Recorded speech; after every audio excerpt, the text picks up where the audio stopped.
সন্তানের কাছে, মায়ের কাছে যখন সন্তান আসে, বোনের কাছে যখন ভাই আসে, এখানে আর কোনো অনেক নেতাগিরি চলে না। আমি কিন্তু কোনো নেতা হিসেবে কথা বলতেছি না। আমি আসছি আমার বাড়িতে, আমার ঘরে, একজন রাজনৈতিক কর্মী। আমি আসছি আপনাদের কাছে। এবারে ইলেকশন সহ 5 বার আমার দল নমিনেশন দিচ্ছে। কয়বার দিছে? একবার কি আমার একটা কাজে লাগানো যেত না? একবার কাজে লাগাবেন তো সবাই? না লাগাইলে এটা কি মিডা না তিতা না ফসা না গান্দা, এটা বুঝবেন কেমনে? একটা বার আমার সুযোগ দিবেন। আর যেহেতু মা এবং বোনেরা আছেন, আপনাদের সন্তান যদি আমি ওই মারা যেমন নিজের ভোট দিবে, অন্যদের ভোটটাও নিতে হবে। বোনেরা যারা আছেন নিজের ভোটটাও দিবেন ভাইকে, ভাই হিসাবে দায়িত্বটাও নিবেন যে বাইরে পাস করানো লাগবে। সবাই মিল্লা এই কামটা আপনারা করতে হবে, এটা দায়িত্ব আমি দিলাম।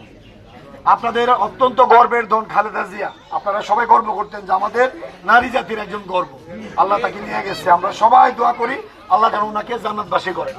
উনি আমারে সন্তানের মতো আদর করেন। তারেক রহমানের নাম শুনছেন না সবাই? উনার বড় ছেলে, একমাত্র ছেলে বর্তমানে জীবিত আছে। তারেক রহমান বিএনপির নেতা, সবচেয়ে নেতা, উনি বিএনপির প্রধান। তারেক রহমানরা ছোট ভাইয়ের মতন আদর করেন।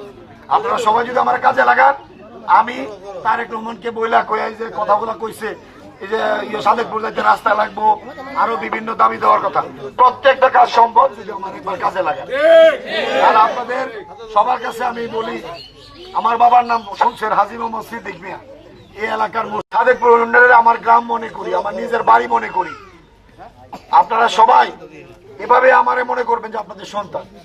এবার ইলেকশনে অনেকে গাফলতি করতে পারছে, বড় দল নাই, এ দল নাই, এ দল নাই, কেন্দ্রে কি নাই, এমনি ফাঁস ভোট কেন্দ্রে যেতে হবে।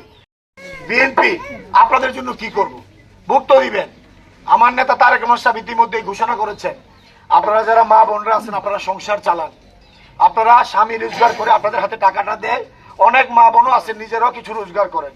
দুইজনের রোজগারটা মিলায়া আমাদের সেই প্রিয় সংসার, আমাদের ভালোবাসার বন্ধনের সংসার, আমারও স্ত্রী আছে, 2টা সন্তান আছে, আমরা প্রত্যেকটা সংসারকে আমরা জীবনের চেয়ে বেশি ভালোবাসি। এই সংসারটা আমরা অনেক কষ্ট করে চালাই, বিশেষ করে আমার মা বোনরা। আমার বোন কোনো না কোনো সংসারের প্রধান, আমার মা কোনো না কোনো সংসারের প্রধান, আমার স্ত্রী কোনো না কোনো বাড়ি থেকে এসে আমার বাড়ির সংসারের প্রধান হয়েছে।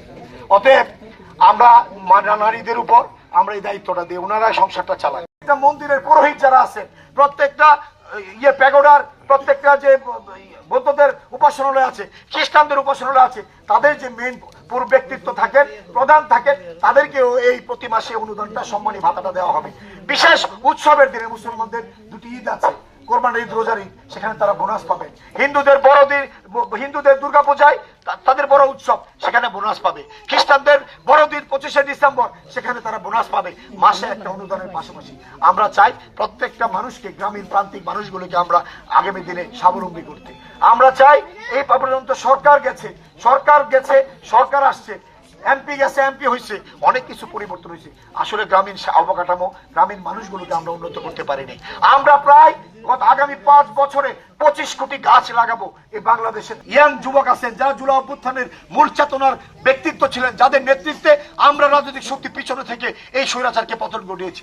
আগামী তাদের স্বপ্ন, আর সেই 71-এর স্বপ্ন, 24-এর স্বপ্নকে একত্রিত করে রাষ্ট্র বিনির্মাণে আমরা আগামী দিনে এগিয়ে যেতে চাই। তরুণ প্রজন্মকে লেখাপড়ায়, শিক্ষা, ধ্যানে, জ্ঞানে, সবকিছুতে আমরা প্রস্তুত করতে চাই ভবিষ্যতের জন্য। তাই আমরা তাদের উচ্চতর শিক্ষার জন্য ভৈরবে একটি বিশ্ববিদ্যালয় প্রতিষ্ঠা করার পরিকল্পনা আল্লাহর রহমতে আমার আছে, যদি আল্লাহ আমাকে বাঁচিয়ে রাখে। এই সাদেকপুর, শ্রীনগর, আগানগর, শিমুলকান্দি 4টা ইউনিয়ন আমার পূর্বাঞ্চল। এই পূর্বাঞ্চলে 3টি বিষয়ে আমি কাজ করবো, আল্লাহ যদি আমাকে বাঁচায় রাখে। একটা হলো 4টা বিষয়, একটা হলো সর্বোচ্চ বৃহৎ আকারের প্রকল্প। ভৈরব থেকে শুরু করে যে ব্রিজটা হবে, বেরিবাদটা হবে, এটা মেদিনীপুরে এসে লাগবে ইনশাল্লাহ, আপনাদের বাড়ির সামনে দিয়ে এটা আপনারা হাঁটতে পারবেন, ঘুরতে পারবেন। বাঁধ হবে, জায়গার দাম বাড়বে, সোডিয়াম লাইট, এখানে অনেক কিছু ব্যাপার আছে। পর্যটনের জন্য বর্ষার সময় একটা নান্দনিক পরিবেশ তৈরি হবে এখানে। আরেকটি বিষয়, এই অঞ্চলের মানুষের যদি কখনো কোথাও আগুন লাগে, ভৈরব থেকে ফায়ার সার্ভিস আস্তে আস্তে পুরো ছারকার হয়ে যায়। আমরা এখানে একটা আগুন নিবারণের একটা স্টেশন করব, ফায়ার সার্ভিস বলে এটারে। এই গাড়ি দিয়ে পানি মারে আগুন নিবায়, এরকম একটা ফায়ার স্টেশন করব। পুলিশ বিশেষ করে মারামারি কাটাকাটি লাগলে ভৈরব থেকে আইতে আইতে অনেক ক্ষতি হয়ে যায়। আমরা এই 3 অঞ্চলের 3টা ইউনিয়নের 4টা ইউনিয়নের মাঝামাঝি কোনো জায়গায় একটা পুলিশ স্টেশন করব, যাতে তাৎক্ষণিক আইনশৃঙ্খলা বাহিনীগুলোর ব্যবস্থা নিতে পারে। স্বাস্থ্যসেবা অত্যন্ত নাজুক, মা বোনরা যারা হসপিটালে যান, চণ্ডীবের হসপিটাল অথবা ভৈরবের প্রাইভেট হসপিটাল, অনেক দূর, অনেকে প্রাইভেট হসপিটালে গিয়ে চিকিৎসা করতে গিয়ে অনেক টাকা পয়সার ব্যাপার হয়, আমরা সবাই কুলাতে পারি না। অতএব ইনশাল্লাহ আল্লাহ যদি বাঁচায় রাখে, একটা একটা উপস্বাস্থ্য কেন্দ্র, এখানে ভালো একটা স্বাস্থ্য কেন্দ্র, ডাক্তার সহ 4টা ইউনিয়নের মিডলে কোনো মাঝখানে কোনো জায়গায় আমরা সেই কাজগুলো করবো। অতএব আপনারা আমার জন্য দোয়া করবেন। আমারে যে আপনারা ভোট দিবেন, জনমূর্তি বানায় ভাই, আমার কাছে কোনো প্রশ্ন আছে, আপনারা কোনো জিজ্ঞাসা আছে, অথবা কোনো ভুল ত্রুটি থাকলে, অথবা আপনাদের কোনো দাবি দেওয়া থাকলে আপনারা আমাকে প্রশ্ন করতে পারেন। মা বোনরা আছেন এখানে, আপনারা শুধুমাত্র মা বোন যারা আছেন অথবা মুরব্বীরা এই ওয়ার্ডের যারা আছেন, কোনো কথা থাকলে ওয়ার্ডের নেতৃবৃন্দ ইতিমধ্যে দাবি দেওয়া বলে ফেলছে। মা বোনদের লুকানো কোনো কথা, যে কথাটা আপনারা বলতে পারেন নাই, আলমকে পাইনি, আলমরা পাইলে জিজ্ঞেস করবো, কথাটা কমো, এরকম কোনো কথা যদি থাকে, বোনেরা আছেন, মায়েরা আছেন, বলতে পারেন। কেউ বলবেন কিছু? আপনাদের কোনো কথা আছে? মনোহরপুর যাইতো, ওরা মানে নৌকা অনেকবারই ঢুকছে বর্ষাকালে, ছোট বাচ্চা মারা গেছে, মানে এই গ্রামে একটা স্কুল একদম দরকার।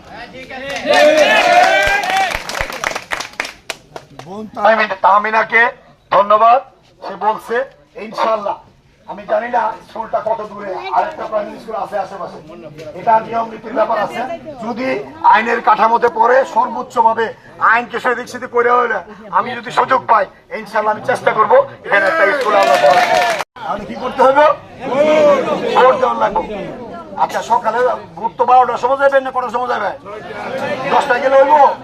কনে যেতে হইব? 6টা 7টার সময় ভোট। মাসা ছিঁড়ে এই দিন নাস্তাটা দেরিতে খাবেন, চুলাটা দেরিতে ধরাইবেন।